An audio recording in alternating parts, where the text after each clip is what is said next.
Big game, big evening right here at the Binyan Football Stadium. It is Manila Digger FC and Kaya FC Iloilo squaring off in our main event in this midweek fixture, of course. You're catching this one on matchday.ph. It is your 2024-2025 Philippines Football League season. A big thank you for joining us. This is Clara Manzana, your commentator for this one.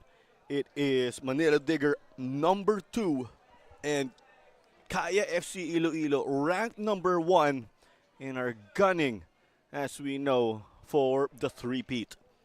Back-to-back titles for Kaya, and despite of us having a final game, or we will have the final series, this one is essential.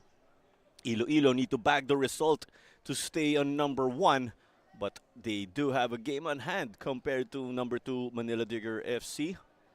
But nonetheless, should Digger be able to bag a result, we definitely cannot name it an upset or label it as an upset, as these are two firepower or powerhouse teams. Let's head on to the starting 11. First off, Coach Kim Versales.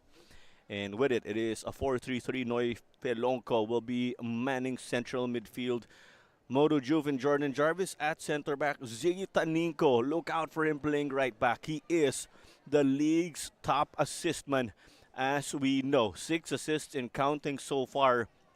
There's also Dine Barley, who is actually inside or just outside the top 3 when it comes to the assists category. The fullbacks essential for this squad that is very high power, as we did say. Let's head over to Kaya FC Iloilo, the defending champions.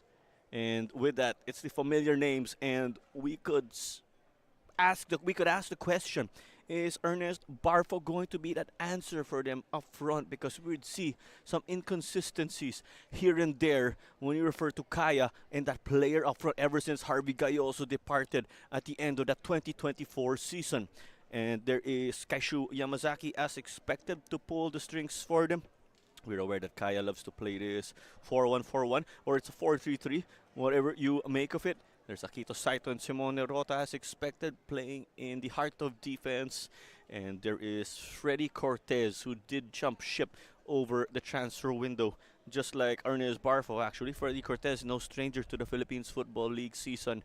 He was with Stalin Laguna in that last season, wherein they did manage to bag that number 3 spot.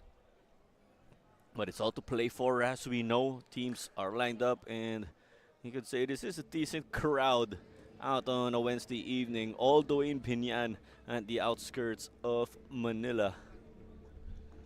Fans, of course, just having a chat right before we will eventually see our ball boys and the Philippines Football League flag take it to the pitch. Massive again, because final series aside, the top 2 teams at the end of our double round robin will get spots in the AFC. With Kaya, of course, regular representatives of the Philippines, not just in the AFC Cup or even in the AFC Champions League back in the day, but also with the rebranded AFC 2 Champions League. Well, let's take it to the pitch once more. It's the clash of giants, Manila Digger and Kaya FC.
Let's get to it. Ito na mga match officials natin, ang dalawang team captains. Si John Mike Basinang ay ang referee natin ngayon. Sila Chris Mark Nanyola at Relly Balila ay ang ating assistants. Si Michael Baras ay ang fourth official natin. Si Roberto Hernandez ay ang referee assessor. And Miss Cristina Ramos ay ating match commissioner. Mga team captains, si Major Dine Barle for Manila Digger and Odi Menzi para sa KFC Iloilo, your defending champs. There's just something in the air here with this game. Top two teams in the league. And this could be vital for the top two spots, as we said, because that is how we will, or the results from our double round robin will essentially be the basis for our AFC competition spots. Clara Manzano here alongside Dennis Lucindo. You gotta love it, Dennis. A windy Wednesday football action. The weather is absolutely pleasant and only sets up the great atmosphere we have for this game. Digger and Kaya, this has been the closest race for a championship I can remember in all of the years of the PFL. There's definitely been a number of teams who've managed to run away with the title. I will say that 22-23 season kind of came close, but it did not go to the last day. But we did say earlier today also that this is pretty much a potential finals preview. It definitely is, and Manila Digger actually had a chance to overtake Kaya during the weekend with their matchup against what was once the lowly Maharlika FC, but Maharlika pulled the surprise. That amazing, Claro, I keep watching that save of Kenny Balobo over and over again. It was absolute skill. So many teams here have been just a delight to watch, as Kaya have it now in their iconic yellow and black. Diano whips it in. Easily stopped by Ziggy Tanico in his back line. And between the two, Claro, Manila Digger is, I would argue, more of a scoring machine than Kaya. Kaya is a very steady, very consistent team. Manila Digger, on the other hand, has shown to be very, very explosive. And that was a chance there. Saved by the outstretched glove of Freddy Cortez. When you mention Manila Digger, actually, they do have the best goal difference as a result of their plus 45 goals scored, or their 45 goals scored, 9 conceded, good for a plus 36. As we saw another look at the save of Freddy Cortez. That was a very tight angle for, that looks to be Modu Mane. The tall figure of Modu Mane. Modu Mane playing the attacking mid. What's a delight to watch here is that Digger just introduced, we could say, a physical style of play with plenty of African players who've come in. As this ball was overplayed by Barley. That physical style of play is personified by Kevin Mbene Mokata. Not the tallest player, but built pretty much like a linebacker with those wide, beefy shoulders. Now we see him in the striker position for Manila Digger, typically on the right wing, but today as an out-and-out striker. 5 goals for Kevin Mbene Mokata so far in this season. 4 of those goals came from that game when he bulldozed the youth national team. Here comes Jan Melissa. Poked well by Ziggy Taninco. He'll have to play a perfect game here if they'd like to see a result. Well, that was a very brave, very accurate tackle by Ziggy Taninco. Really belying his 20 years of age. Turning 21 this year. One of those generation born in 2004. And let's remember, he is eligible for the Southeast Asian Games team. Well, there are a number of players spread across several PFL teams that are eligible, but not with the PFF Youth Development Team. But action will go back the way of Kaya. So as we mentioned, 45 goals scored, 9 conceded for Digger. Good for a whopping plus 36. But let's get with Kaya FC. You could say they have the second best offense, 36 goals. That's quite a gap from the 45 of Manila Digger. 2 conceded, good for a plus 25 goal difference. We're just mentioning this because this could potentially be a tiebreaker for seeding in the final series. Well, we will be having a champion out of the regular league play. Let's not forget there will be that, as well as a champion in the postseason. That's a new innovation of the Philippines Football League. Starting this year, let's see how it goes. I mean, a knockout and a finals match is something that our basketball-loving country is more used to. So let's see how that translates. As this is a beautiful chance, very quick thinking there by Manila Diggers number 12. Again, Modu Mane flicking on that long ball coming from his center back. It was the long ball played over the top, and the angle going for it in reverse. That would have beaten Freddy Cortez. Simone Rota mistakenly thinking his marker was offside or wouldn't get to that ball. This was cleared by Filonco. Filonco did play for Kaya also back in the day, playing AFC competitions too. Diano. They get it over Giganto. But Giganto is playing against his former team. Eric Esso. And over to Barfo. Shoots! But easily picked up by Mike Asong. Yes, Mike Asong, not the tallest, not the longest of keepers. So he had to be at full stretch there to his right. It's actually about the third appearance for Ernest Barfo starting up front for Kaya FC. It's a foot race. Just barging into Freddy Cortez. Well, here's another look.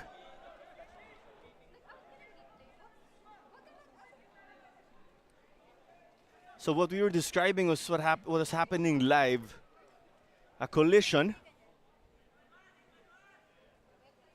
It was between Freddy Cortez and yes, no malice there on the part of Kevin, because the ball was free,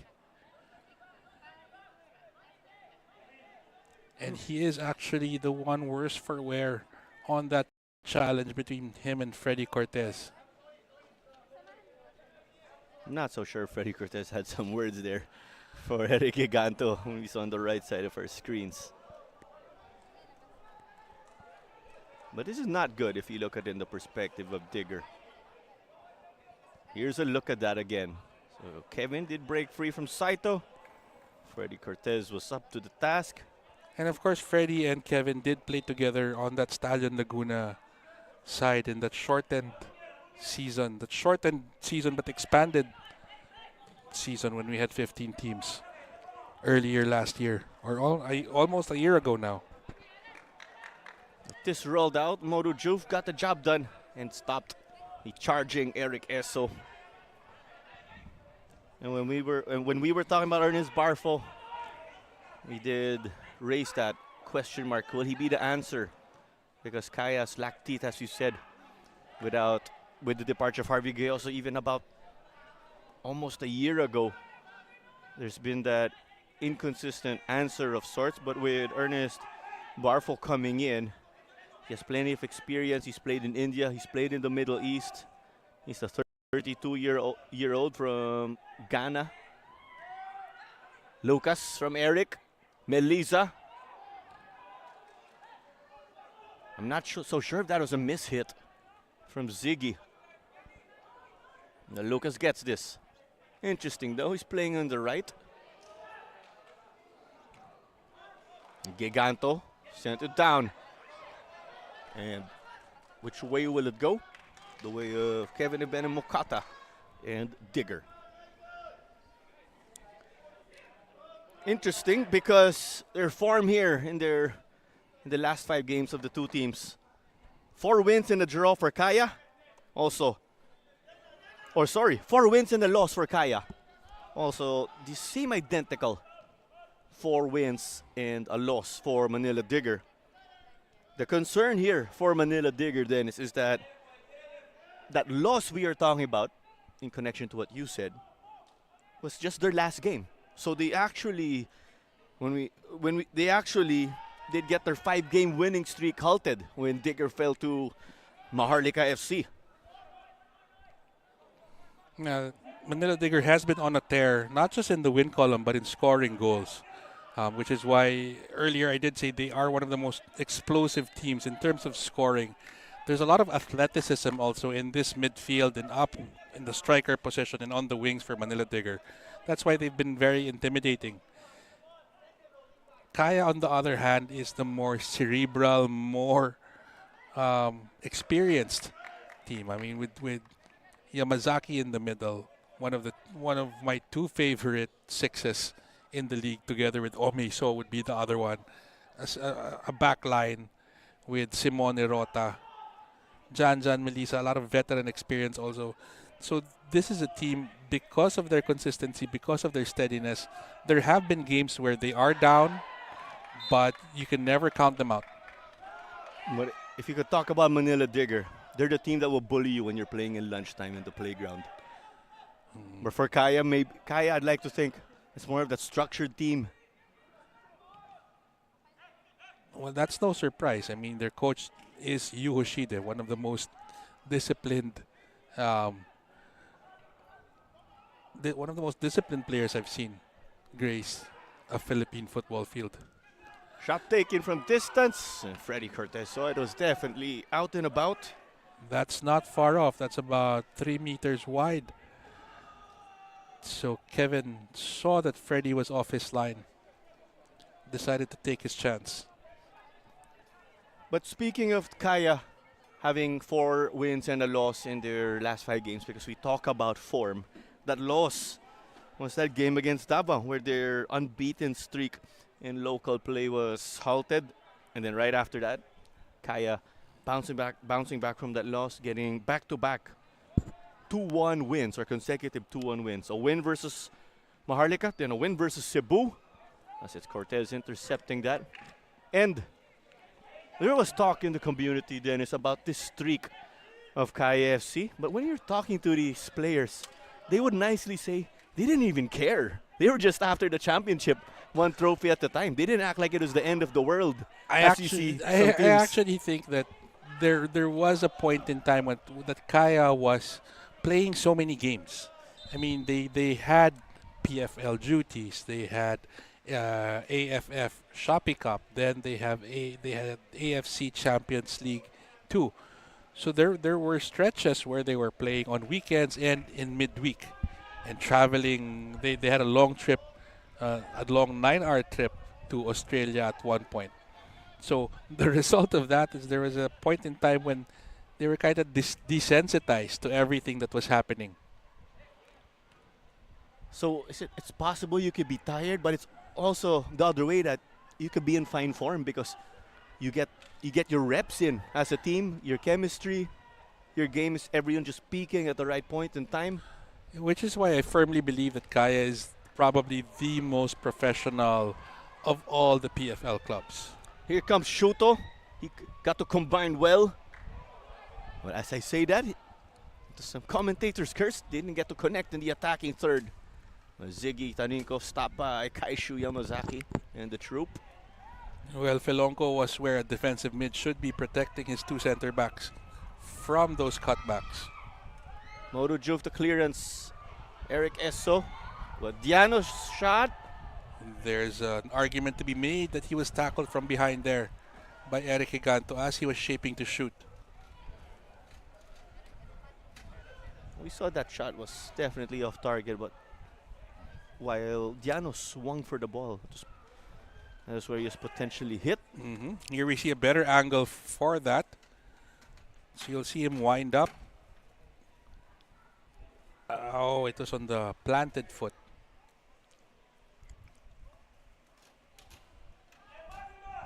But not enough.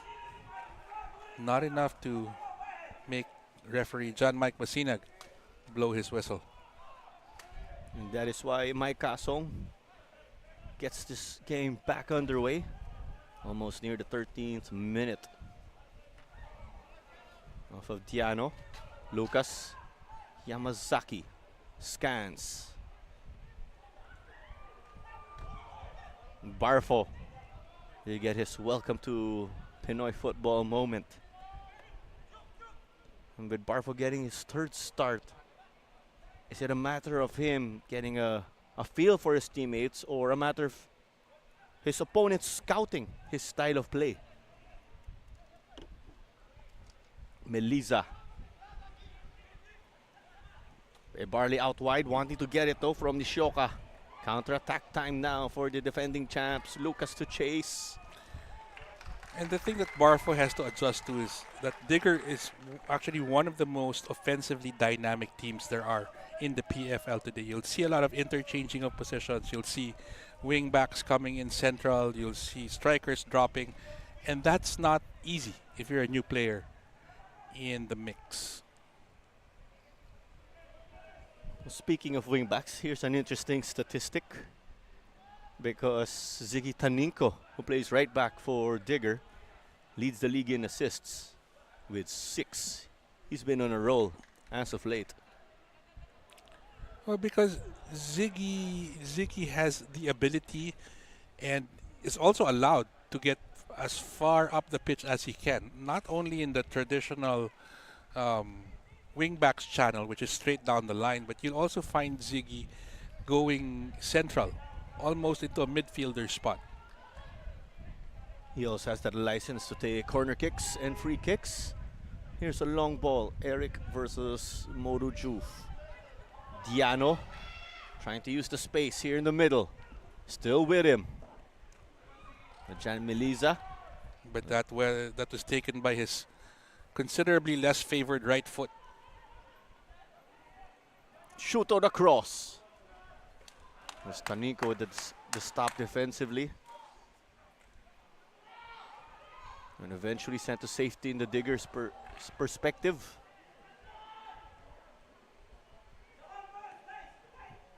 This one definitely ping-ponging around. We'll get it. Shuto.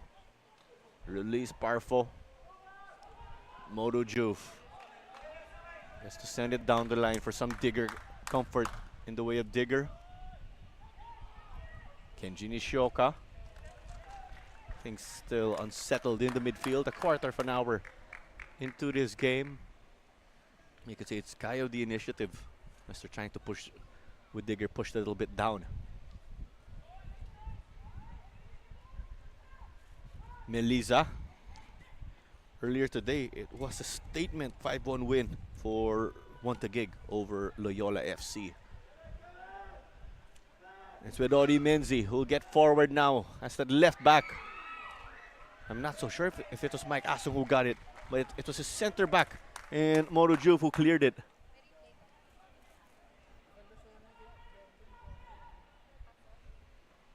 The initial intention was to play Kaishu Yamazaki. But with the assists category, right after Ziggy Taninko, there's Oli Bias with 5. And then you have 3 Manila Digger players who are in joint third place. Maudo Mane, Eric Giganto, and Usman Gai have 5 assists each.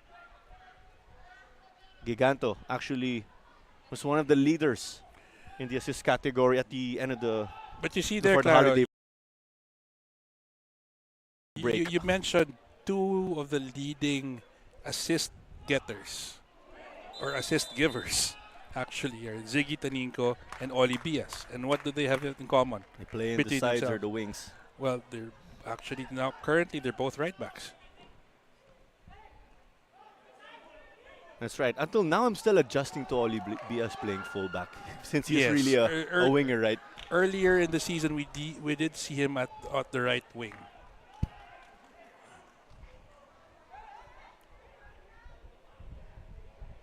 Speaking of Ziggy, got this one for them as it's in the middle. There's a bulldozer named Ebene Mukata who tried to get into the mix. Digger bringing it up. A shoot, but it's definitely an easy one for Freddy Cortez. Modo Mane got to frame that shot.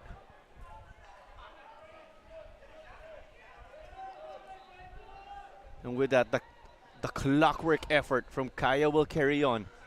Kaishu Yamazaki got some space here. They do not want to give him that. Mardiano. Jan Melisa.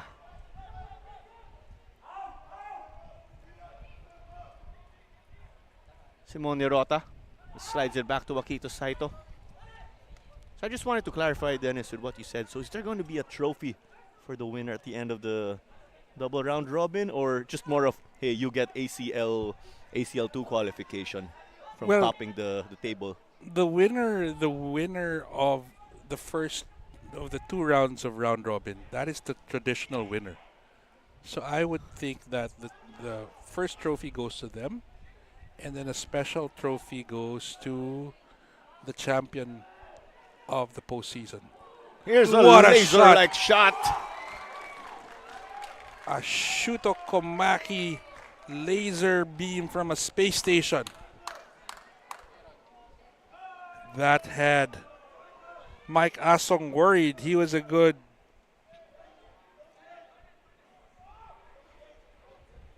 30 meters or so outside, away from the goal line. It had power, it had swerve, and it had sweat dripping down from Ike Asong's head. I was going to check if that's on the ball.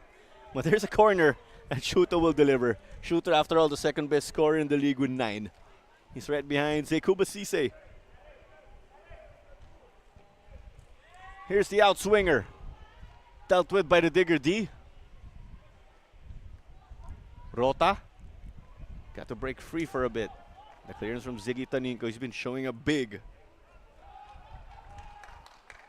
But the thing here then is, with us mentioning the name Sekuba Sise or Sekou Sise of Digger, he's on the bench. Well, the player not on the bench for Manila Digger is a guy who is serving a 3-game suspension for unnecessary actions. I believe that was the red against Cebu FC, a straight red. Well, he had already earned the red before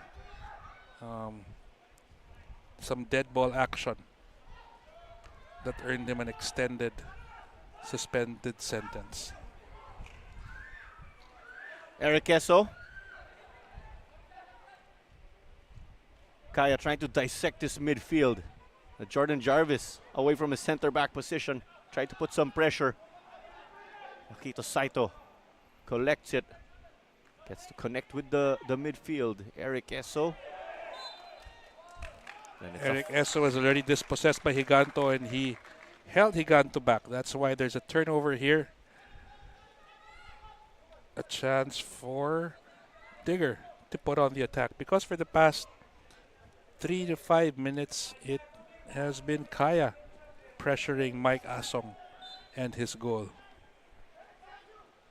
That's the reason why Manila Digger signed up Eric Giganto with his experience down the wing. Here's this ball that was played long. Noife Longko wants to keep it in the attacking direction. Well, aside from Ziggy Taninko, the rest of Digger's usual rotation are usually veteran locals. Right? You have Higanto, Jordan Jarvis by now is a veteran. On the bench, Ashley Flores. And they even have Jimson Cristal.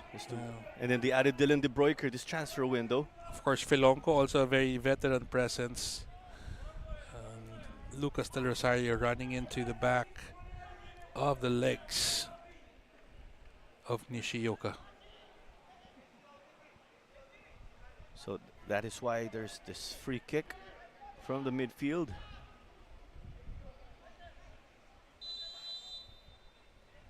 The number 23 and number 24 stepping up to this.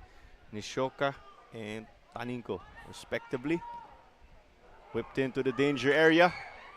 Open goal. It was desperately sent out by Esso and Kaya. Diano,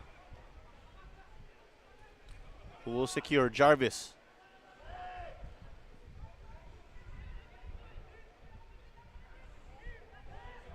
Nodo Juve navigating traffic. They hit it wide to the right. A chance to cross. This ball going the other side now. Nishioka. Gets beaten by Yamazaki. Lucas Del Rosario will try to use the space. Jan Meliza's calling for it. Wanted a through ball. But not with 4 players around him, and that's going to be a foul in favor of Kaya. Eric Eso bundled over by Filonco. I'm sorry, that was not Filonco that bundled him over. It was Wambatafim. I was distracted by his hairstyle. So you can add him to the list of best hairstyles. Abner Dos Santos, Koktug Demirolu. Gotta add Dilla Wambatafim. Don't sleep on his hairstyle. And his ability, of course, to get involved in offense. Now with that, Kaya will resume from the midfield. 25% into this game already. It's the top 2 teams in the league squaring off. Kaya FC in yellow and black, Manila Digger in red and white. Alongside Dennis Lucinto, this is Clara Manzano bringing the commentary for this match. Both teams, or this is actually the first meeting between the 2 teams right here. So they'll get to play again one more time. But nonetheless, it's a crucial 3 points. Yes, because this match day actually is a cutout from the first round. There were several games originally scheduled for late 2024 that didn't happen for one reason or the other. Usually it's weather. That's why we're here today on a Wednesday in Binyan. So I hope you're catching us somewhere. I almost didn't catch the game because I misjudged the Wednesday traffic here to Binyan, and I was also caught in some traffic, Claro, with some rather established soccer dads, football dads. You know, we were with Congressman Edmond Reyes, of course, the father of the Sandro Reyes, and Jacob Peña and CJ Castro, and of course Milo Aljama, the father, a fellow Southridge father, or a Southridge father, the father of several Aljamas that play out of Southridge. Don't try to add years and say I'm a dad. I'm just their fellow alumnus when you talk about Southridge people. Let's talk about clean sheets here. 2 already for Mike Asong in this season. Let's recall he entered or joined Manila Digger right after the Christmas break. And Freddy Cortez has yet to join that category of goalkeepers with a clean sheet. But he's managed to hold on to wins, or hold on in wins, or get the job done. This is ball by Filonco. Played to no man's land. But who are the best keepers in the league at the moment? It's Roberto Llamos, Dini Watara, and Jun Badelic. 5 clean sheets each to the trio there. Jun Badelic being a local player and plays for Cebu. And Chan Meliza finds himself playing deep now. Kaishu Yamazaki opening up to give that support. But it seems that Freddy Cortez has been able to blend into this Kaya squad because he's linking up with them in a very confident manner. He got to prove himself in his stint with Stallion in that expansion season, Dennis. Well, prior to Freddy coming into the Kaya lineup, Kaya actually had too many good keepers. I mean, when Patrick Dato was healthy, it was always a dilemma for Coach Yu Hoshide who would be playing. I mean, because Wally Beru is also a very good goalkeeper in his own right, has stopped a few penalties and a few good attempts at his goal. So that it was always something that he had to make an active decision who to play. Wally Beru has departed the team. Patrick Dato is injured. Yes. Nathan Bata is a very young keeper, and it's really rare as we see this replay of action between Kevin Mbene Mokata and Akito Saito. And fair play, says referee John Mike Basinag. Digger was saying it should have been their ball because Saito's last touch. Well, but they gave the goal kick. But I think that was also potentially a foul, right? I'd like to think. Well, we're not the judge, what's though. done is done. But I just had to raise that a bit because, of course, Digger seemed to be unhappy with that call. Ori opens up wide to the left. FEU versus FEU here. We had that also earlier. Amita versus Forosuelo. Tries to get it to Eso. And Mike Hasong to the rescue.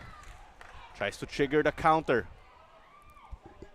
Saito and Rota will have their hands busy with Ebene Mokata up front. Oh, and guess who I see, Claro, walking down the aisle of the Binyan Grandstand? None other than the Philippine national team coach, Albert Capellas. Exciting times ahead, of course, with the national team set to play on March 25 at the New Clark City Athletic Stadium. Yeah, so by now you should be forming your carpools on how to go 100 kilometers north of Metro Manila. I said exactly 100 kilometers. Did you get the compute? And Or there, just an there we estimate? have Coach Albert giving us a thumbs up. And a big thumbs up to you as well, Coach, for all the effort you've put into the great improvement to our senior men's national team over the past few months. Of course, culminating in a semi-final finish in the AFF Mitsubishi Electric Cup. Trickery from Wamba Tafem. Got it to Modumane. Says they're not just physical, they've got the skill too. Kevin thought about it for a moment. Takes it. But a follow-up here. First blood, Manila Digger. They're feeling it. They got to just bulldoze their way through. Just gracefully get forward. Mane bringing out the Sioux. There's a slight lapse from Kaya. And Manila Digger made the defending champs pay the price. That was a lapse, of course, from the Kaya defense. Freddie had made the initial save, but it was Kevin and Benny Mokata on the left creating this opportunity. Very patient, forcing Freddie to make a save. Nobody there for the follow-up. Kaya arguing offside, and let's take a look at it from this angle. The first pass to Kevin, no, that was not offside. That does not look to be offside. The rebound.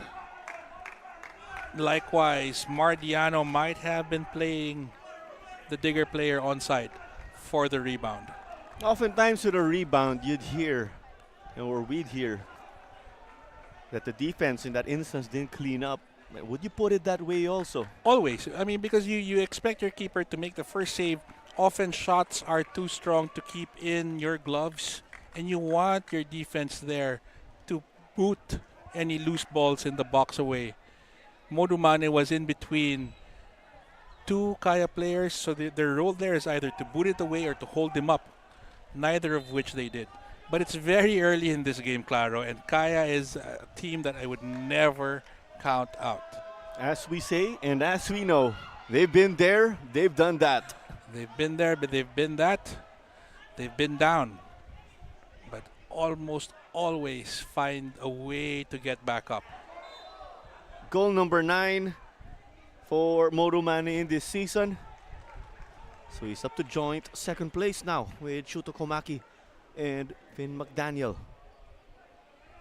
Kaya did win this from, we could say, in the midfield, as they're trying to answer back quickly against Manila Digger. The community has truly come out here when we refer to Manila Digger in particular. They were just pouring in that 1 hour between our first and second game. Well, you have to give it to them, and they do their job in terms of bringing their fans to the game, which is something that every PFL team should do.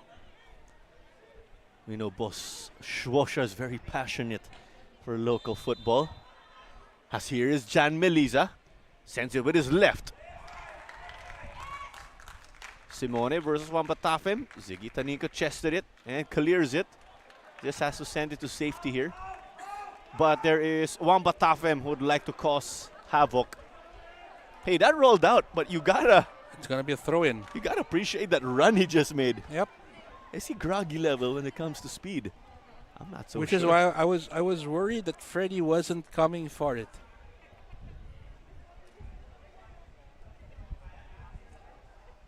But with that, it's a throw-in. In the perspective of Kaya, you would have prefer the goal kick. But this is an opportunity for Digger to press.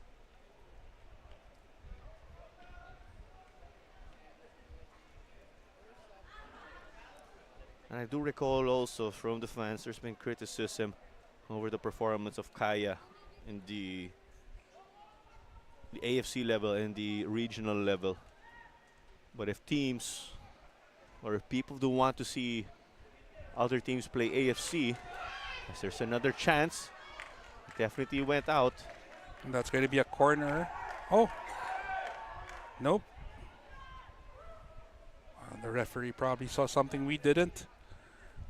So Kaya restarts the action. But just going back to that thought, if another team or people want another team to play international or in the AFC or Shopee Cup level, they'd have to get past Kaya. This is part of that process. But Kaya's the hunter. Now the hunted, they did get to defend their title already, so they're gunning for the three-peat. Wamba Tafem trying to bulldoze or slither his way through. Shuto Komaki. Clever ball to Lucas Del Rosario. Over to Barfo. No. That showed a lack of composure there from Barfo. Better to have let that ball settle and rather than hitting it on the roll. It was going away from him. No way to get enough power and accuracy behind that ball. Benin Mokata. Back to him. Moro Mane gets it at his feet. And Ziggy Taninko sends it back the attacking way of Digger. Inside the box now. Kaishu Yamazaki is there. But it's an offside call right here. Kevin Mbenimukata was offside. Morumane got himself into a good position, but found the phalanx of yellow shirts. The offside was the call here, though.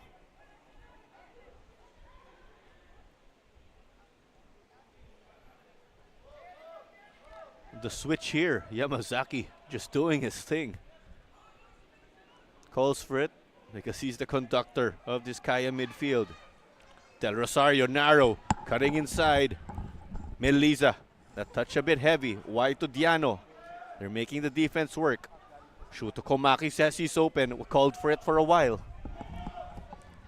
Diano, they're being patient. Kaya FC playing their game. Eric Esso. But his cross was blocked by the captain, Dine Barle.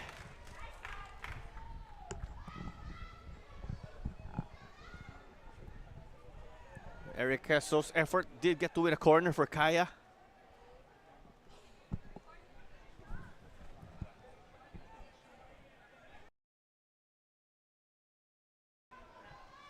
Dig themselves out of this hole.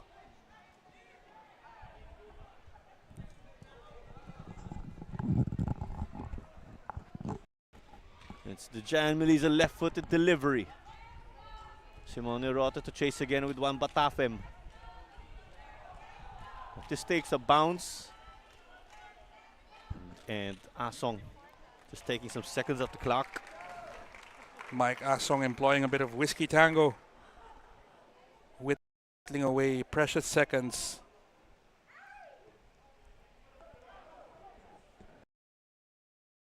When time has, there's no getting it back. I thought the refs added back. Oh, but not in that instance. A dead ball.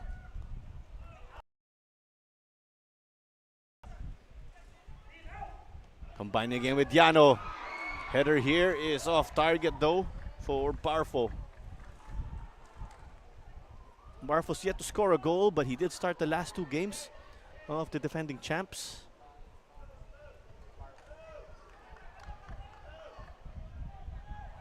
"38 minutes done and dusted already."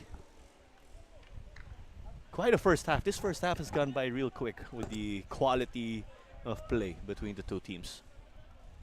And the argument can be made that that Digger goal was against the run of play. It has been Kaya pressing left to right and attacking and on the attack for the most part. Although their attack is not as explosive as Digger's attacks are. Digger with the athleticism to put in attacks that have a very apparent advantage in aggressiveness. Some rolling over. First there is Barfo, then Ibarle. Digger play it quickly.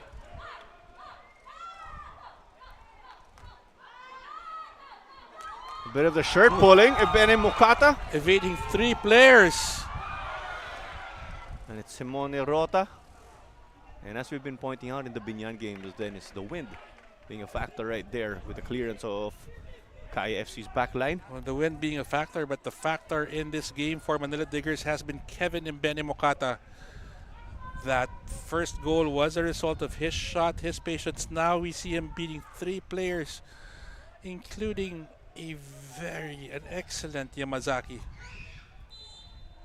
But in that instance, maybe needing time to recover a bit of energy, lazily putting 2 hands to Mardiano and pushing him away. Hence it will go back the way of Kaya FC and Freddy Cortez. 6 minutes remaining until stoppage time right here in the first half.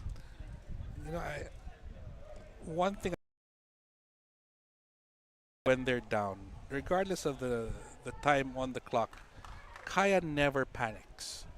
You see them again, okay, we have the ball, we'll build up, we'll run our patterns, and none of it is hurried or under duress. And it can be said when you're down a goal, that is a situation of being under duress. But none of that ever affects Kaya Iloilo FC. Sometimes you'll see a team already just deviate from their system because they find themselves down, but Not what you Kaya. said with Kaya. No, yeah. not Kaya. Never Kaya. When Kaya's winning, when Kaya's losing, if things are level, still no smile from Coach Yoshida. Still the same, nonetheless. Well, we say this because you know Coach Yu.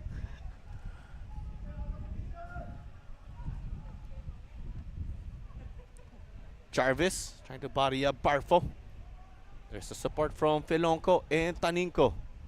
That's a tall order to try to body up Barfo. I'm looking at him and Jarvis. Jarvis looks like a small boy beside Barfo. It reminds me of Big Boy Jata having to go up against Tuloy FC. Where is that guy these days? He's playing in Taiwan actually in the AFC, and his club plays in the AFC Challenge League. Here's a header though, off target. It is a Kaya corner though. They've contested a number of these corners or goal kicks, you name it, Dennis. Of course they wanted to go their way, but just something I noticed with Digger. Here's another look. Barfo has the size and the timing to get head to ball, but not the direction. We did see that attempt that was stopped. Here's a header now. Del Rosario put it back in the middle. Saito couldn't reach it. And Orimenzi will collect as Kaya has plenty of numbers forward.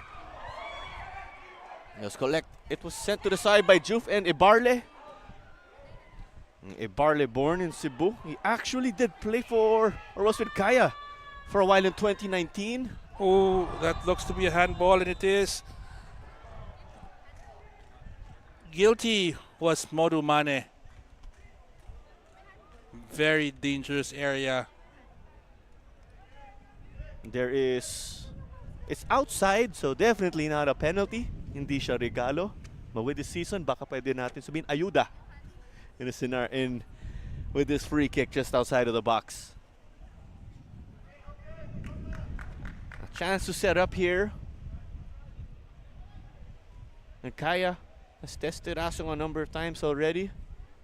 But it's getting, or this has got to be one of the most dangerous opportunities in the game. Shuto to the left of the ball. Chan Meliza to the right. Asong will set up his wall. How will this go? 3 minutes and change remaining in the first 45. These two, of course, standing up to the plate for Iloilo, have been able to come up with big goals already in their time or respective times with this team. Here's the whistle from John Mike Basinang. Blocked by the wall and sent outside here for an Asong goal kick. Digger supporters cheering them on. They're just trying to give that 12-man energy. Here's another look. Janjan not getting the usual height to his free kicks. Typically, a Melisa taken free kick is better than that and gets over the wall. In that instance, only getting to the midsection of the Digger wall. That was quite a tall wall from Manila Digger, but as you said, I think if they put average height PFL players, that still would have been absorbed. That is a tall wall, not as tall as it. Oh, that was dangerous. The offside call, letting them off the hook, but it was dangerous because Freddy Cortez misjudged this. There's no. Let's take a look at that again. Because offside. It was offside. Oh, there you okay. That was the call. But uncharacteristic from Freddy Cortez, we will say. Yes. Kaishu's tackle, but it went to Modu Mane. They couldn't play Ebene Mukata though. And again, that is a situation where it could have been brought back. But advantage could have been played. There was 1-2 passes, it didn't develop, and then he could bring it back. Because clearly he was, who is that? Eric Giganto's closer to us, and then there's another Digger here on camera. Well, I'm talking about Eric Giganto being in front of the broadcast panel. Who's the other player down? So he clearly got studs there to the top of his foot. Referee waved play on, and the play didn't develop. You felt that challenge when you saw it. Yes. From your reaction. Yes. No, and not just that I felt the challenge. I did see the referee's hand go up, indicating play on. And then from there, you make several counts, or you count several passes. And if nothing develops, you bring it back. So having raised his hand, that's a situation where, okay, nothing happened. Bring it back. Take the free kick from where Giganto was fouled. But it seems that's where Noy Filonco was fouled. That is where they'll. Or was it Filonco? Okay, Filonco on the right side. On the right. Yes, because there is Giganto earlier, the left side of the broadcast camera. As it's off of Saito, went to Melisa. Digger's backline still unable to clean up. That's why Shuto wanted to pounce. Uphill task or a tall order here to face. Not just with Jordan Jarvis going up against Barfo, with Ziggy Taninko up against Shuto Komaki.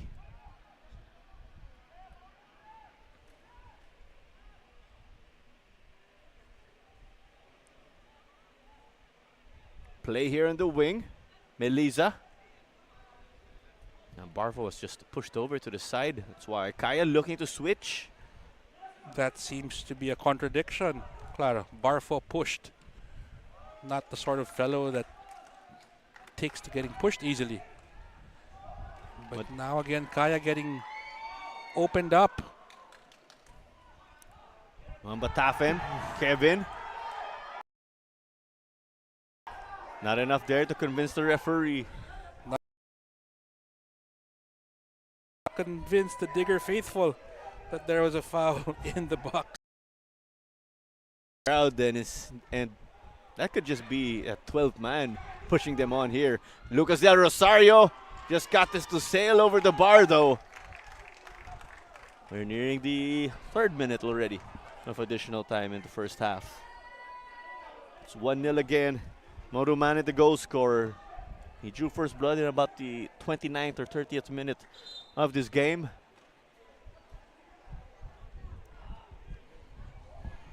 Earlier again, it was a statement victory for One Taguig over Loyola, a 5-1 win. Junior Sam was named man of the match there and caused all sorts of havoc while playing up front. He got to bag a goal at the end. So that now allows One Taguig to go 3 points clear of Stallion Laguna FC and puts them solidly in third. Trailing, well, if we're going to do live standings, it would be Manila Digger first and Kaya second, One Taguig third. The likes of Kaya and Stallion in that perspective or that discussion have some matches on hand, but points are still points. They almost got to thread the needle, but there was Simone Rota with his veteran wits. Eric Esso exploding, got pushed from behind. Kaya playing it quickly. Parfo doesn't have numbers though. Shuto, Eric Esso still on the pitch. Lucas Del Rosario versus a Barley. Has no angle, gets stopped by the back line or the defense. And then here was the clearance from Nishoka. And there's the halftime whistle. It is 1-0 for Manila Digger heading into the halftime huddle. Eric Esso still on the ground. But there's that cheer from the Digger faithful present. They're in the driver's seat for this one. It's 1-0 again for Digger over Kai at the halftime mark. Modo Mane, the goal scorer so far.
Back here at the Binyan Football Stadium, it is your Philippines Football League action on this Wednesday. Manila Digger with a 1-0 lead over KFC Iloilo.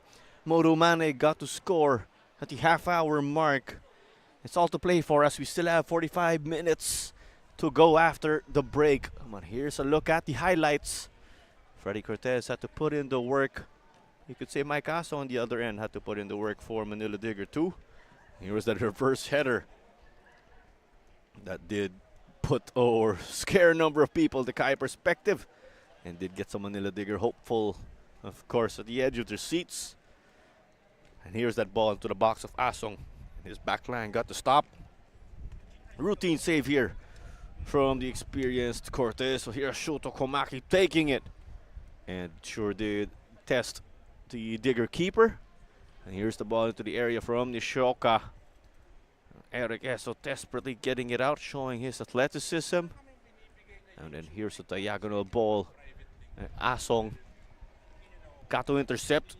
And then here was Modo Mane driving it up. And Kevin Ebenemukata caused trouble. And that's what eventually led to the goal. As Modo Mane got to capitalize off the rebound. Kaya's backline unable to clean up at that point in time and prevent a rebound. That's exactly what happened. KFC's players hoping it was offside, but no call there. 1-0, credit to Digger for putting in the work. And this was a close opportunity also that Shuto Komaki and Jan Melisa stepped up to. And not the Jan Melisa quality in that free kick. Teams getting locked in now for our second 45 minutes. There's quite a crowd, you will say, for a Wednesday night fixture here. Manila Diggers community have come out to really give them support and give that 12-man energy, which could just spell the difference in games like these. Let's remember again that the top two teams after this double round robin will book seats to represent the Philippines in the AFC club competitions. The number one team will make it to the group stage of the AFC Champions League 2. Kaya and Cebu FC, the recent representatives of the Philippines. The number two team will play in the qualifying playoff of that aforementioned tournament. That's a big difference, of course. But teams who win, or the top two teams, or teams will get nominated, assuming that they finish in the top two and have an AFC license. No doubt Kaya have an AFC license right here from being the representatives of the Philippines in overseas competitions for the longest time. But conversations here, of course, because Kaya have their work cut out. People have counted out Kaya FC a number of times already in their reign, you could say, as defending champs. Kaya have been able to deliver. After all, they are going for the three-peat. They successfully defended their title in, well, they won it first in the 22-23 season. Defended the title in 2024. And will it be on to 2025, or it is potentially a three-peat? We'll find out. We were once hunters. They become the hunted. They got to fend off challenges from opposing teams. But there is Manila Digger now in their path. We're still waiting for Manila Digger actually to take it back to the pitch. But here they go now. There's Kenji Nishoka. There's the crowd out again as we see. There's a certain Carson Gutierrez also having a chat with football scout Dak Cheng. Two people known, of course, in the football community. No changes so far here when we look at or observe the activity in the respective benches and in the fourth official stable. Here's Digger this time around. Given their firepower, They look to go for the insurance goal or that cushion. Digger, as you said, have forwarded the most goals so far among all teams competing in this 10-team field. That's 46 goals, include the goal earlier of Modu Mane. And Mike Kasong, without a doubt, would love to get a clean sheet tonight against a team like KAFC. Huddle's about to finish, and we are off to the next 45. It's 45 minutes separating these teams from victory. The full 3 points. Let's note again that this is the first encounter or first meeting between Kaya and Digger. They will square off again in the later stages of this tournament. You're catching this game on matchday.ph. And for those who haven't subscribed, do make sure to join us for your Philippines Football League action. So much more available, of course, on that website. Glad to have you with us on this Wednesday night. Our analyst Dennis Lucindo will rejoin us also in a bit. But this is Claro Manzano, your commentator for this evening. We did see Coach Albert Capellas pictured. He is here and made the trip to Binyan to take a look at the action. But the lineup for the upcoming international window where the Philippines will play in the 2027 AFC Asian Cup qualifiers is set already. That has been set. Coach Albert Capellas hasn't had a chance yet to visit the alternate venue, the new Clark City Stadium, which was used for the Southeast Asian Games. And here we see him with the newly minted assistant coach, Carles Cuadrat, from Spain, also from supporting the better Spanish team, which is Barcelona. That was a trick question. So that's adding to the brain trust of the national team. Of course, Coach Norman Figueroa, an assistant with Kaya, but still also an assistant with the national team. I wanted to clarify that actually, but there you go. He did say it. Well, of course, it's Barcelona because that is where Coach Albert was involved and employs a similar system. Well, if you believe Coach Albert, it's the only team in Spain. But of course, a lot of teams would argue that. A lot of their rivals would argue that. As we see Jordan Jarvis falling down in the presence of Lucas Del Rosario, Ziggy Taninko with the clearance, hoping to find Kevin Mbene Mokata. And the thing here, we see Kevin running to challenge hard, but he hardly lasts 90 minutes. So you're saying it might be stamina? Is that what you're saying? Well, I've not seen Kevin play a full 90 yet. At some point, he always gets taken off. He's not that old. He's not that old a player. He's pretty young. So yes, stamina might be an issue for him. Well, you do have a deep team like Manila Digger, so they don't essentially live and die on Ben and Mokata up front. As we said, there's Sekou Cisse on the bench, the team or the league's top scorer so far. The Menzi throw in. It was shaky from the Digger defense. Well, any ball that drops into the box is a reason for nerves. And Digger uncharacteristically letting that ball bounce in a very sensitive area. He tried to play it long again. But Modu Juf is on the same page as Mike Kasong. It's good to see Mike Kasong back in the PFL. I'm aware that he was away from the PFL for some time after migrating abroad. Someone can correct me there if I'm wrong. But nonetheless, he was away from the local game for a bit. Benny Mokata wanted to play one, but Tafem was decked. Freddy got it to Odi, and they will set this aside out of fair play. Digger will want a foul from behind here by Yamazaki on Kevin Mbene Mokata. As we see the Digger coach very, very vehement in his complaints to the fourth official there in that slow-mo. Don't know. I don't know because Kevin kicked it, was in a kicking motion. Yamazaki's right foot missed him. It's the left foot, it's the trading foot that might have caught Kevin's standing foot. And play will resume, status quo. Yes, there is no VAR in the Philippines Football League.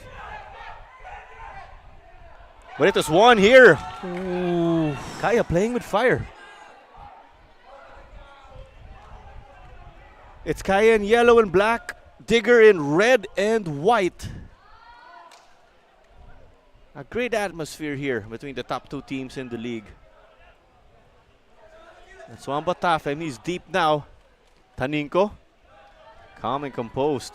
Wamba Tafem showing us his ball control again. Maybe a little fancy. They couldn't play Kevin Eben and Mokata there. Odi got the release, got clipped. Modu Mane is livid. A lot of late challenges being let go here, and this is the sort of thing. What is the argument here? This was It was a live ball. Well, if you could bring the replay back earlier, because it's a drop ball situation. It's who's on the left? Is that Menzi? Menzi had Odi, played yes. the ball. He had rolled it forward, then stopped. So technically, the ball was in play.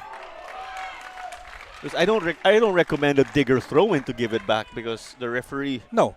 John And so, Mecosina just stopped play. from Wamba Tafem's perspective, Menzi had played it already, and the ball was live.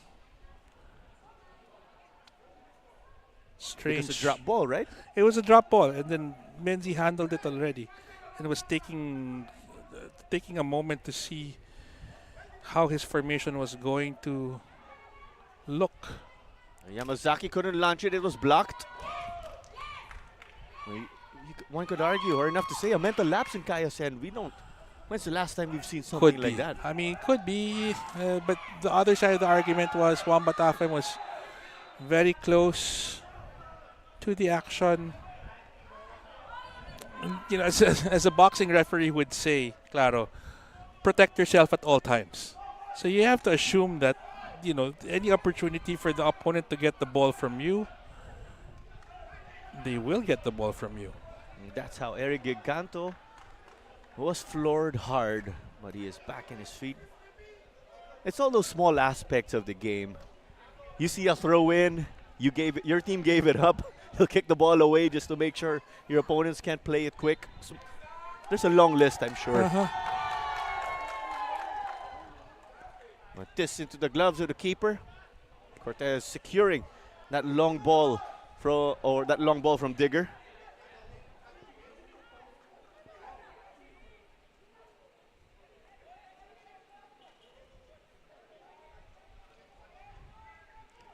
Kaya continuing to operate in the midfield. Sent to safety.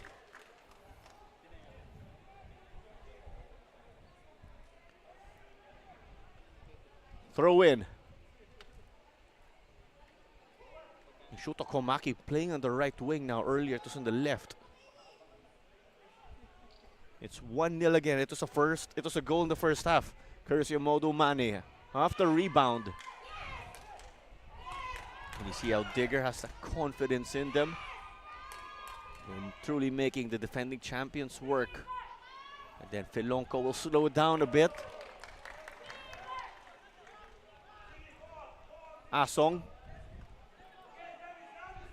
You see the call there. They wanted to play Ziggy Taninko. They opted though in the center for Eben Okata. Cleared off by Akito Saito.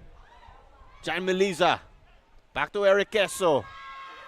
From distance but wide. Impatient there from Eric Eso and a waste. Shutokomaki calling him on that one. He had options both left and right. Barfo in front of him. Komaki to his right. Lucas Del Rosario to his left. Ziggy. He has the license to get forward. Also a big boost because you have You have two center backs, of course, in Jordan Jarvis and Modu Juve. Felonco taking a knack. Jarvis just being separated. Kaishu being the pacifier. You don't really see Jordan Jarvis get heated in games, I will say. But the foul has been called, and Digger has to realize that from an officiating perspective, they are on a short leash. It's been several matches in this league where they have gotten involved in, shall we just say, actions that are not part of the game. Extracurricular activity, yeah. So they have to be aware of that. Yes, this was a foul by Jan Melissa getting at the heel of Felonco. But the foul was called. So take that. Because also these days, if you try to appeal too much for a card, you could get carded yourself. A play resumed now. But the other part of it, Claro, is that it wastes time. And they are leading, right? And they are leading. So. But with that also, you got to keep your emotions checked in a big game like this. Because we're aware that Kai has that ability to do so. Because they run like a machine, and we say it in a nice way. As Gavin Wentz just checked in. And Lucas Del Rosario is calling it a day. Ori just gave it to Noy Felonco. Close to a Kaya player, playing it to a former player of his team. I'm not so sure if they did get to reach one another though. But it's a chance for Giganto to cross. But Cortez collects or meets it at the near post. The low volley, that's Freddy Cortez's game. Connecting and distributing well. Parfo. Wide to Eric. The cross. Stopped well by Taninko. But the attack is still on for Kaya. Played off Barfo. Expect them to have a high press from this point on. Digger playing against the wind, so any throws won't go as long, kicks won't be as long.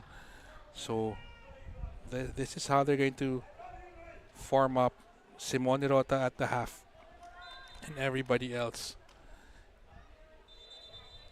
higher up the pitch. Eric Giganto down on the other side of the pitch. Just remember, he did get hurt earlier, or took a knock.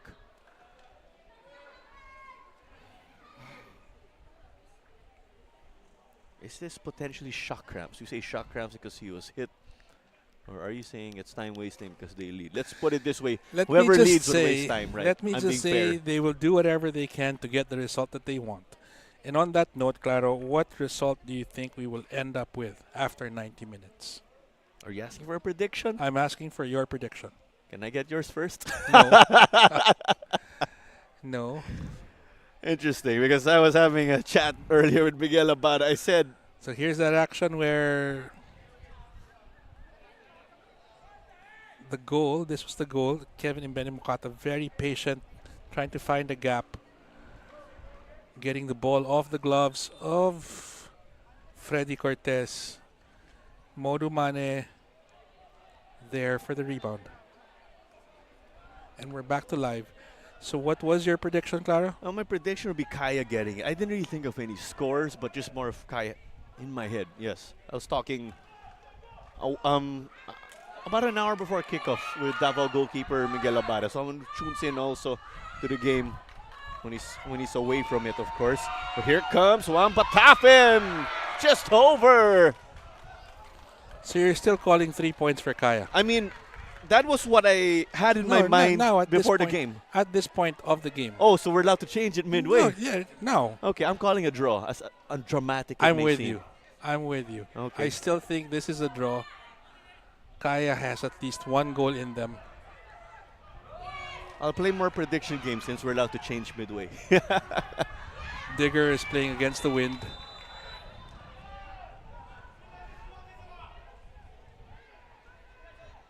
It's all part of the conditions, of course, here.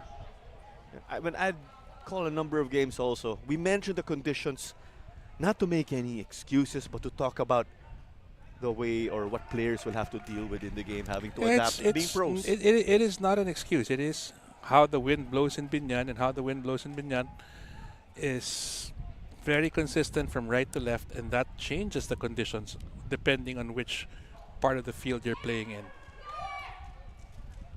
Let's recall again, Digger's 5-game win streak. Yes, wins. All wins. Was snapped by Maharlika. And now they have this tough game. Ori shifted, shoots. Asong, his positioning doing the job. With Kaya FC, they're looking to make it 3 straight wins. See, these low grass cutting balls are very dangerous for goalkeepers. Odimensi doing very well to find space for a shot, keeping the ball down. If that ball bounced, Claro, in front of Mike Asong, we might have the draw already. And here's Ebene Mokara to chase. Waits for friendlies. But Cortez has stepped up big time. Waits for friendlies, but finds a Freddy, who now will restart the play quickly. Jan Melissa has gone wide now, wide to the right. Oh, that ball was slow. Earlier, Dennis, we saw Elias Uguo of Digger head to the 4th official stable. So there's a potential change. But if Elias is that player who will enter, it will be made official when he enters the pitch. Muens, not a like-for-like change with Lucas Del Rosario stepping up for Gavin Wentz. Gavin Wentz, a central player.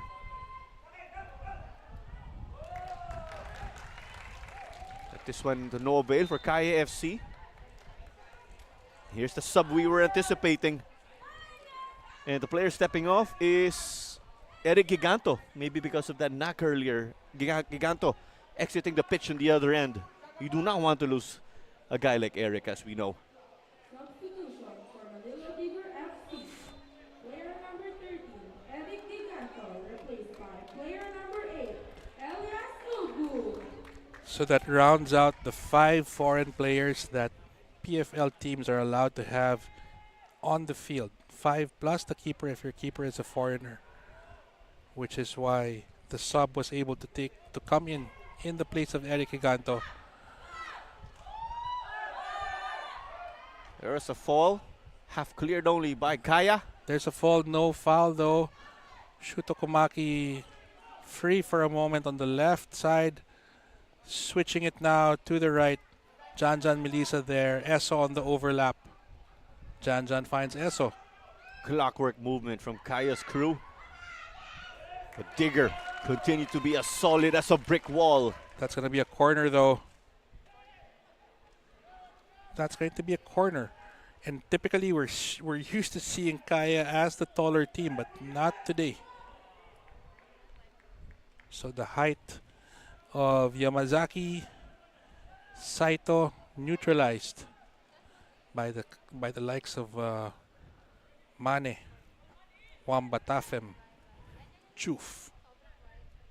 Bring out the big boys, as we say. But I will say now, with you mentioning corners, Harvey Gayoso goal of a corner kick last season lives rent-free in my head. It was off of Jan Melissa assist. One touch, no angle. Here comes the in-swinger. And Asong Tipped that over. That was heading into goal. Mike Asong doing the right thing, because that would have snuck in under the bar. Asong once with Minjola and did stand out in his time with Sanbera at the school ranks. Corner on the other side. They go for the back post. Dealt with by Mike Asong's bodyguards. Well, in the NCAA, Sanbeda was the more dominant team.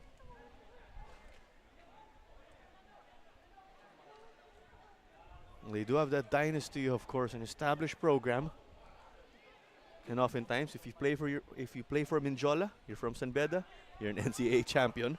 Well, it used to be also if you played for Loyola, you had something to do with Ateneo, right? Yes, But times have changed. we'll just keep it that way, of course.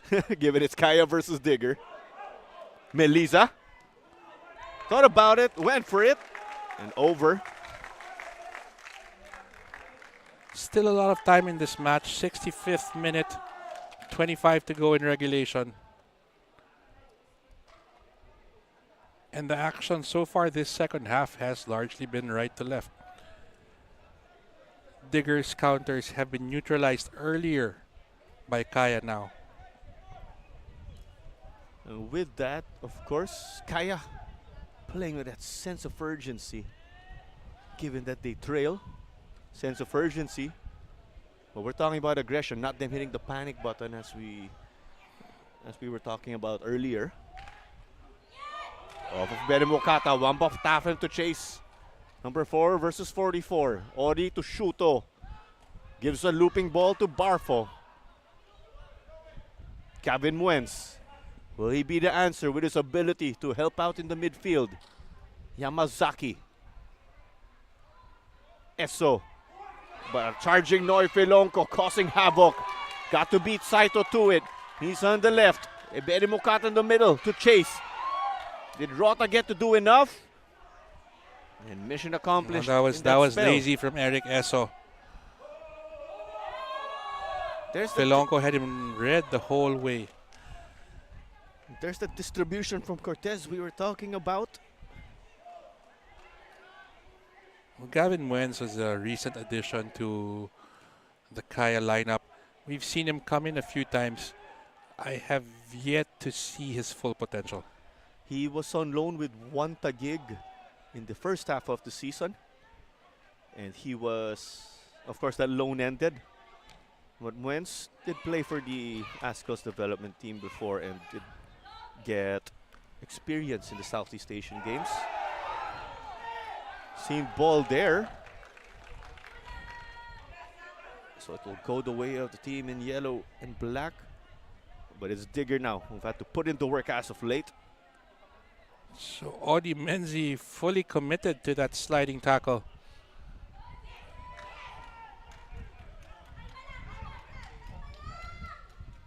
Moro Mane. Mane again. The spotlight's on him thanks to that goal earlier, the half-hour mark of this game. Muenz.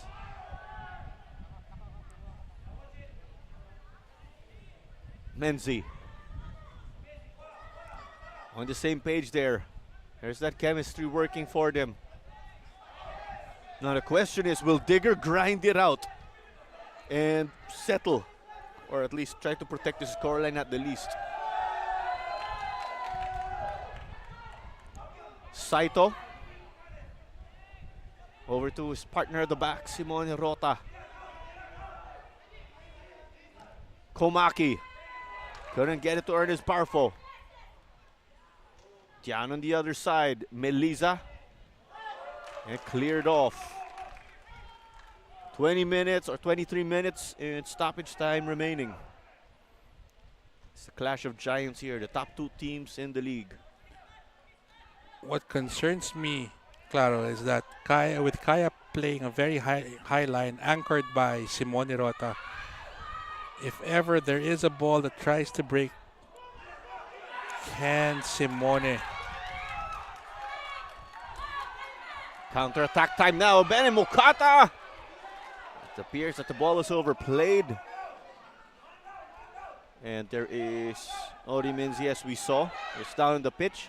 Is back up. He will rejoin from that offside position.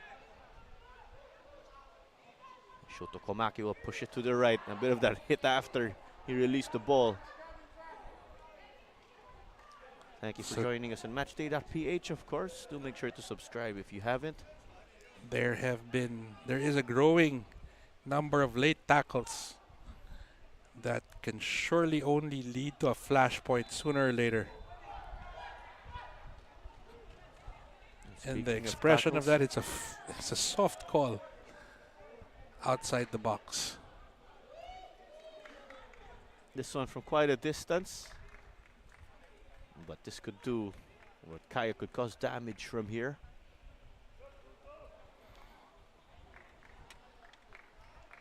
And as we mentioned also earlier, top scorer Sekou Cisse on the bench. Will he potentially be that spark plug for Manila Digger in potentially in possibly doubling their lead? We say that because a one-goal lead is not safe. Kaya's been able to withstand challenges thrown at them left and right as of late. This is an area that John likes to take free kicks from. Get it in frame. Mike Asong, not the tallest of keepers. Melissa saved at the near post by Asong. And the Digger supporters approving of that. He'll try to start a foot race.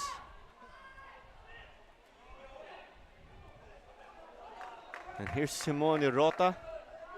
He's the Jedi Master on the pitch. You know what I'm saying? With Well, experience. He is the old mentor. He's an evergreen of sorts. That's lazy from Eso. Another. And they're going to be 2-on-1. But it is skied here. Desperate defending from Kaya. But again, another lazy play from Eric Eso, resulting in a Manila Digger attack. But quickly it counts as transition time. Eso got to thread the needle. Here's Modo Juve. Expertly done by Moto Juve to just cover and shepherd that ball out.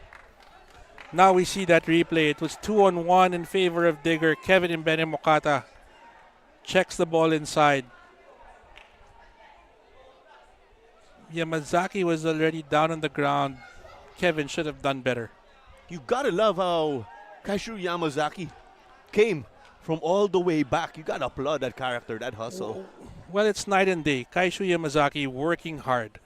Eric Esos, another lazy pass that resulted in their goal being put under threat.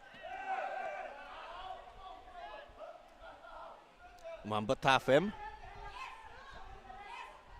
Yamazaki was putting pressure. Modo Mane.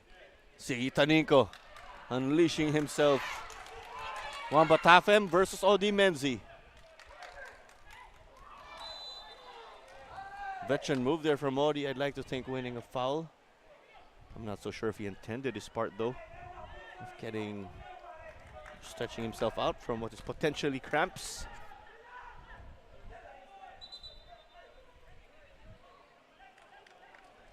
Let's hold on, of course, before play can be resumed.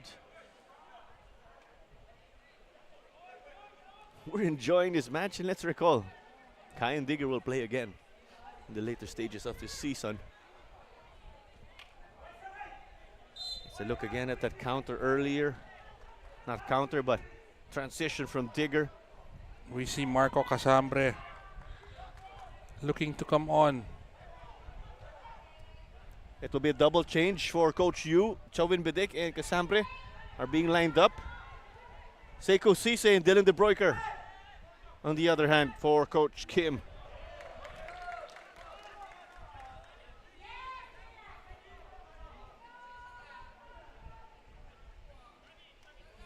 We're just awaiting play to be resumed. Digger, of course, taking their time with the score favoring them. Will Joven Bidik be the answer from the side of Kaya? We will find out. But for Digger, will it be Sekou Cisse? Because we're also anticipating or expecting that he'd enter this game with him being on the bench. Parfo. Muens wins a foul here. And as expected, here's the double sub. First it will be for Kaya. And Marco Casambre will enter the game along with Chobin Bedic.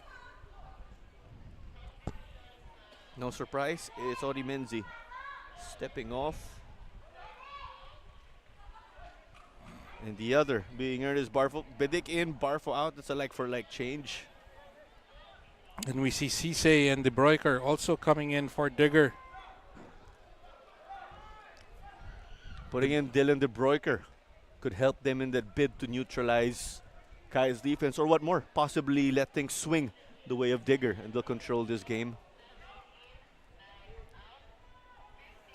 Here's the changes this time around.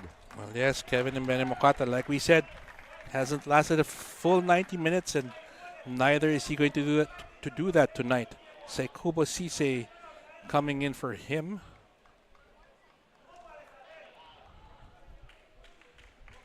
Dylan De Bruyker is a midfielder, so he will be coming in for number 23.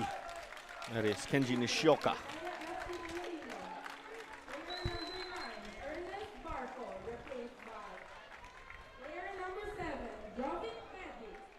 It's like taking one tank out and putting another one in, though, for Manila Digger. But Saikubo Cisse not exactly a tank, right, Not the Dennis? physical specimen that Kevin Mbenimokata is. Well, of course, as we've said, with Sekou Cisse being the top scorer in the league, he's got that killer instinct in him. And Dylan De Bruyker is officially in the game.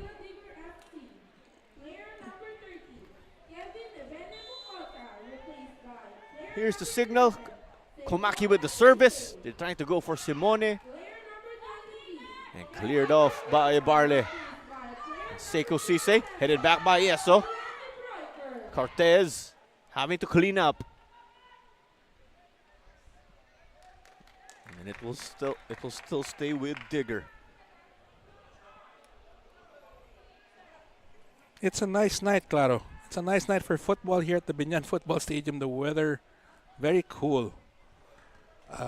Welcome respite from the hot week and a half we've had. The action's been hot. And the weather even hotter. Even the 4 p.m. game, considering the time that the game was played, quite some pleasant weather. Definitely still some heat, though. But of course now, this game being played at the night, as it's into the box already. What will De Bruyker do? Ebarle, will he cross? Sends it with his left. Cortez, flag is up though. And this one not going the way of Digger. We're at the 77th mark already of this game. And you love it, Dennis? An atmosphere like this on a Wednesday night.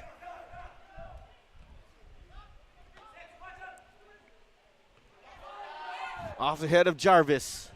Casambre versus Wamba Tafem. Both players hitting the deck. It's a foul against Marco, though. At the least, he'll get the warning.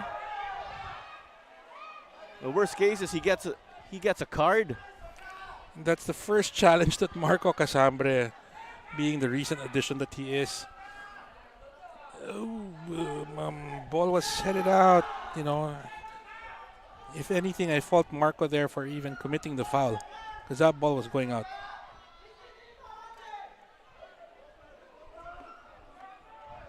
But Wamba Tafem back on his feet.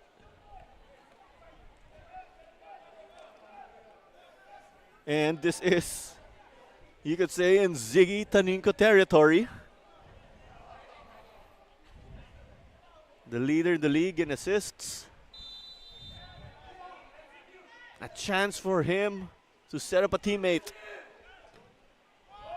Here's the ball. Off of the boot of De Bruyker. Cortez gets it. Played it quickly. Muens.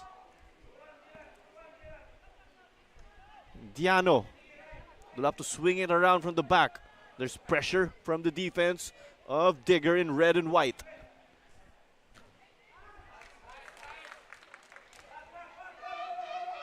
It'll still stay though with Kaya. Jordan Jarvis. A bit of that push to Jovin Bidik.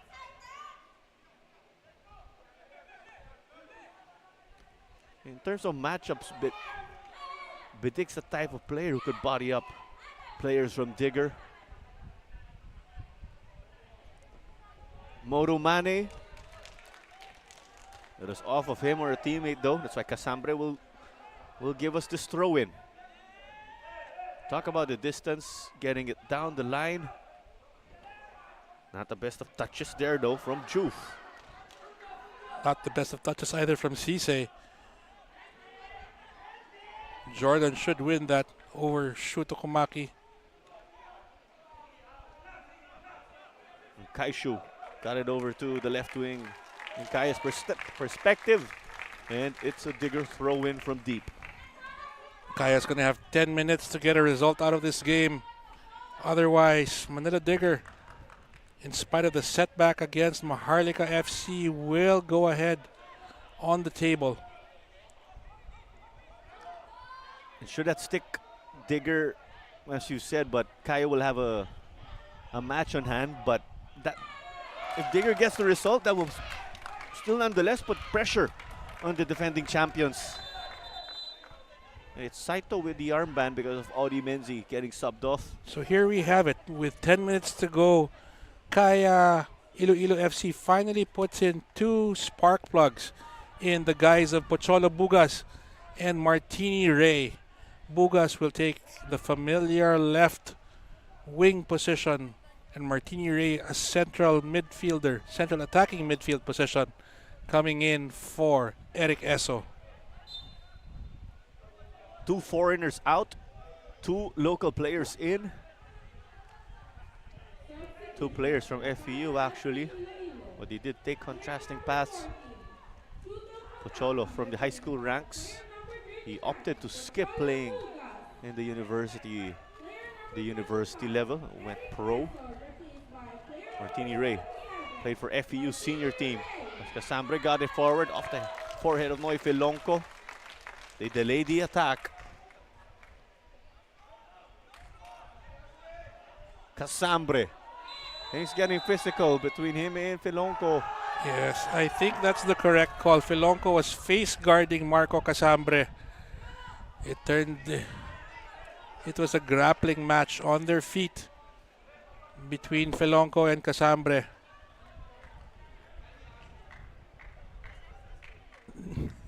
Filonco with no idea where the ball was in that instance, but with full knowledge of where Casambre was and where he wanted to go. You described it, of course. So it'll be Cholo Bugas, a chance to make an impact from the get-go after just entering the game. As there is Kaishu Yamazaki, who was floored. He was floored by Saikubo Sise, but Yamazaki, not the sort of fellow to take that sitting down. Here comes the service from Bugas. Well, that service was a disservice to the attacking line of Kaya. Way over the head for anybody to do anything useful with it. That's why Asong will take his time now. And here is Daniel Ashley. Or there's Daniel Ashley in the 4th official stable.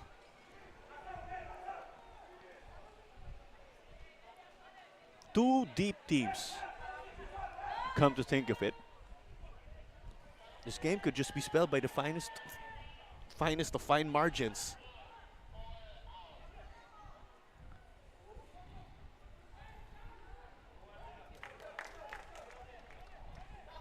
It was knocked out. Ogo was getting involved in the center of the midfield. And Daniel Ashley will enter for Dylan Wambatafem, it seems.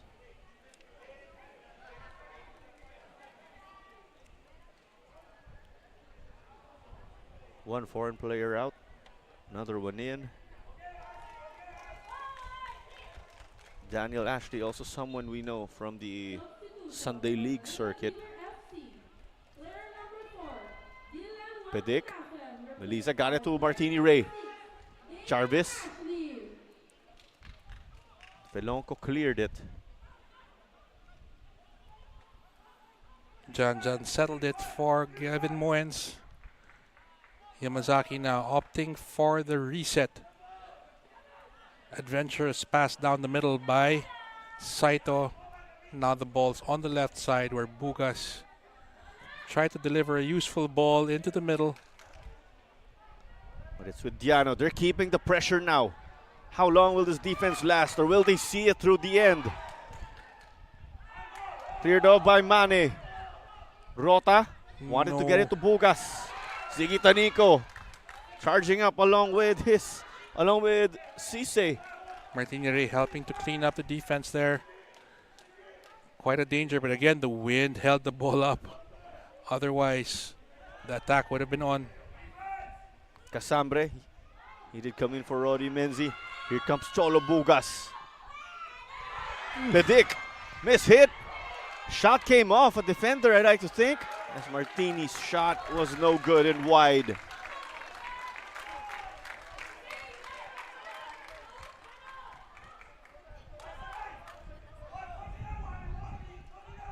The time is ticking here for Kaya.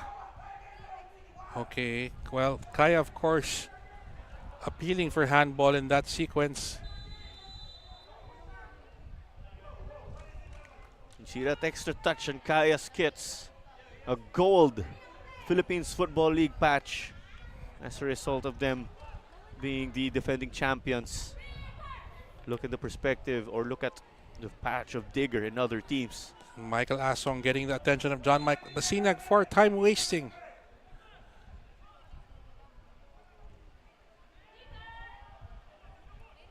And Asong not able to cover distance because of the wind blowing against them. Muens. Forward by Casambre. How will Joven Bidic size up with Digger's physical defenders? I'd like to think Saito was pulled there. Ooh. Yeah, you saw that, Dennis. Yes, for a while I mistook Pocholo Bugas for Eli Tenorio. Trying to dribble down the left-hand side with his hand instead of his foot. And there was that telltale guilty slight pulling away of the hand, Claro. Oh, sorry, I'm thinking of FEU players in my head, just plenty of them. Terence Romeo getting down, bit of the gold streaks on the hair. I'd go so far, Claro, as Johnny Abarientos, if you want to talk about FEU players. Sad RJ. It's in the blood. They'll send it to the other side now. 3 minutes and change remaining. And he got mental lapse there by John Melissa, letting the ball slide under his raised foot. Any gut, Dennis, and the added time we'll be getting here, of course. Just a prediction. 5 or minutes. Feel for on our end. Potentially 5 minutes. And what we're feeling. But with that question, Clara, it's that time of the match where we also need to sort of throw around ideas. Who would be man of the match here? I mean, although the goal was scored by Modu Mane, that's correct. it was Kevin Mbene Mokata's effort that got the ball to that position. And all Mane did was clean up. The rest of the game, there was hardly a Digger player of influence in the middle.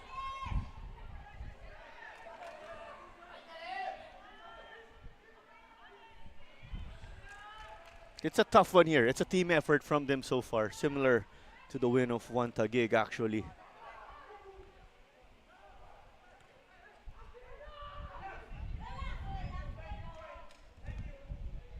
Kaishu, Melisa,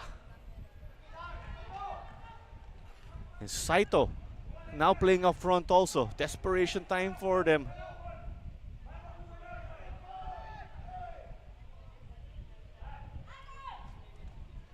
Diano, over to Bedic. Martini couldn't reach it. If that ball had caught Martini Ray's toe.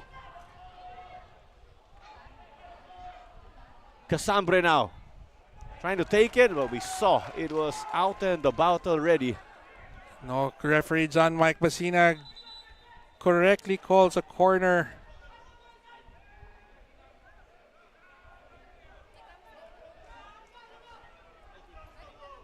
And for getting his toe in the way. Modumane picked up an injury.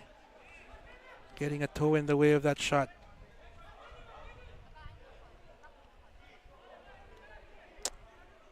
Some efforts as he saw to get another ball on the pitch. Coming for Roddy Menzi. Kaya want to shoot quickly. Here's that earlier sequence, that low assist by Bugas. Ball caroming off A defender, two I like to Digger think. players, but Martinez. none of their hands were in the way of that ball. So the Kaya appeal for handball was more wishful thinking than anything. And 7 minutes of additional time. That is what both Shuosha and Digger's fans are protesting. That's got to be an eternity if you're Digger defending. That's got to go by fast if you're Kaya. Here's the ball in. Cleared off. Taninko and Yamazaki were close to it. Noifelonko hitting it wide to Seiko Sisei.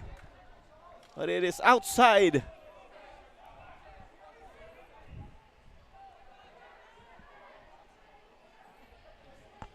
Rota stretching his calves off also.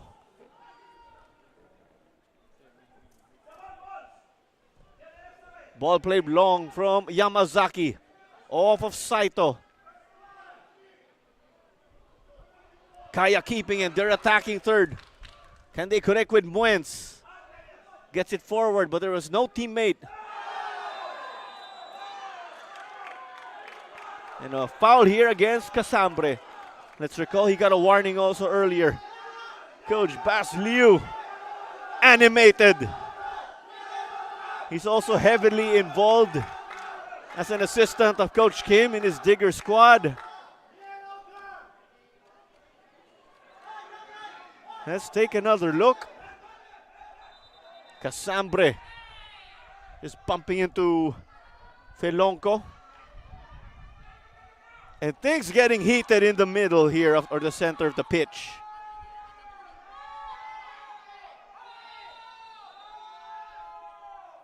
There's another Digger player down.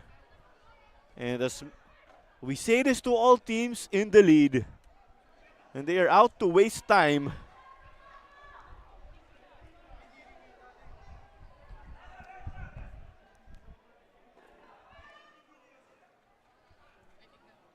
The time continues to tick. We have yet to identify who is down actually. Is it Daniel Ashley from my initial look?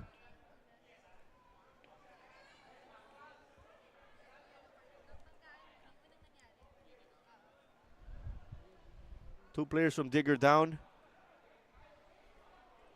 This was what warranted a foul against Casambre. And then there was some extracurricular action also in the center of the pitch.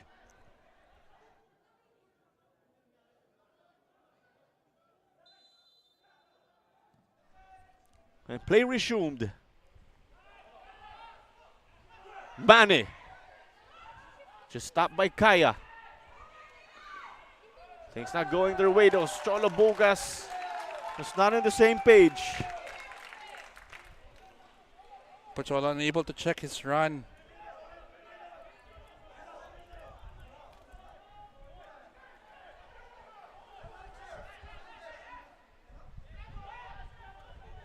Ashley.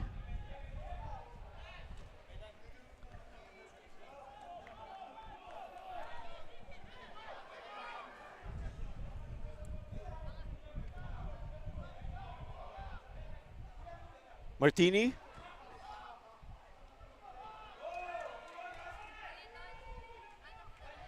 Off of Felonco.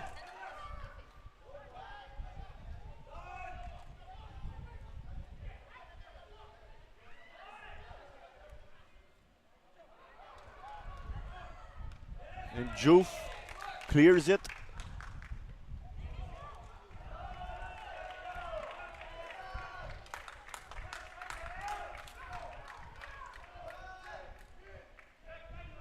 Time ticking again. Digger they get to burn off time from the clock.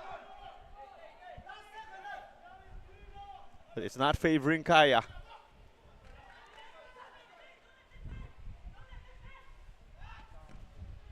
It's through the middle now. Bedik gets this forward, definitely not their way. Oh, but he was fouled here. He was pulled back.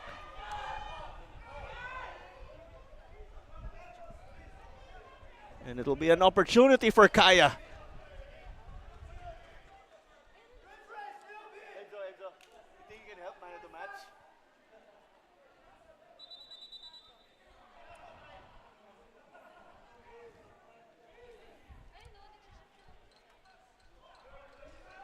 An opportunity for Kaya to get one on the board and at least rescue a draw.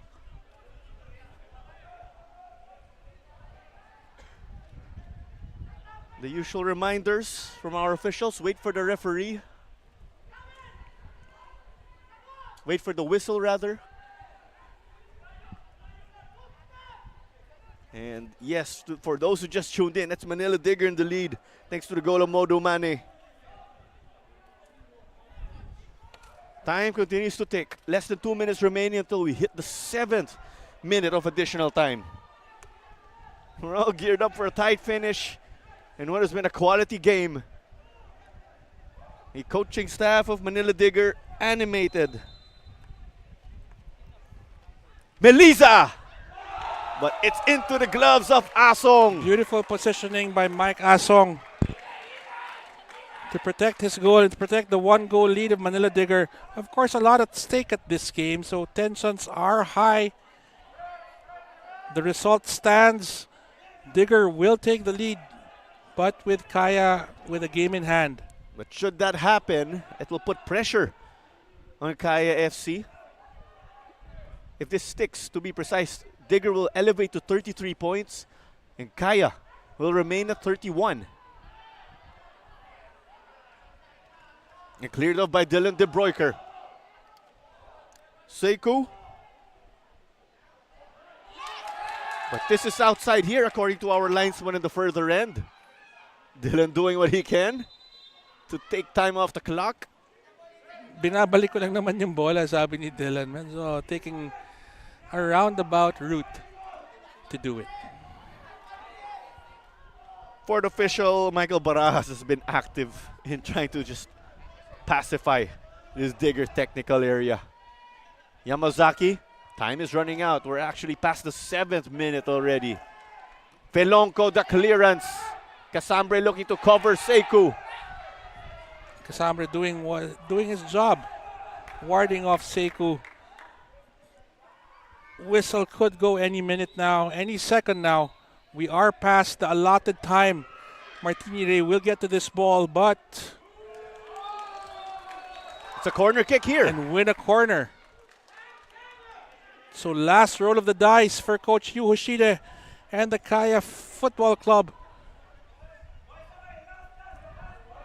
What's at stake with this corner is a possible point out of these 98 minutes of action on a beautiful night here at the Binyan Football Stadium. It's the top two teams again going at it. Here comes the service, an in-swinger, and Mike Asong gets this. And that's the full-time whistle. The defending champs here fall to Manila Digger. They're celebrating this one. Like they won the whole thing, but because you have to credit them for defeating a powerhouse team in Kaya.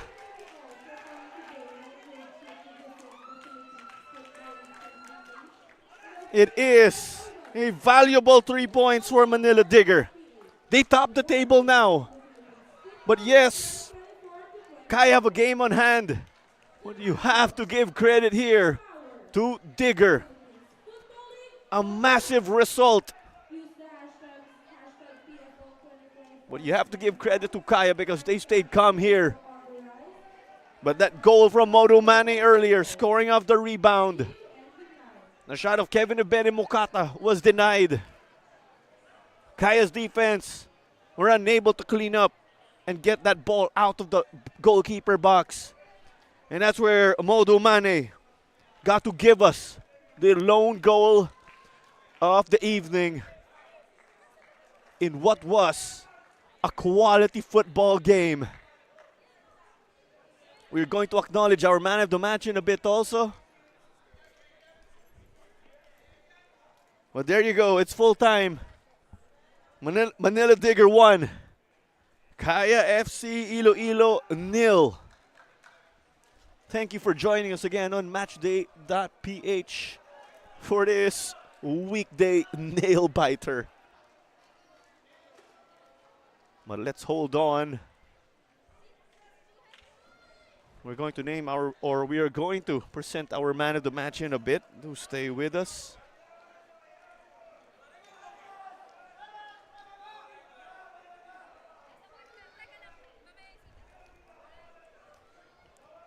We see here the joy from Digger. A big win, but the job's not done because we are somewhat at the 70% mark of the season.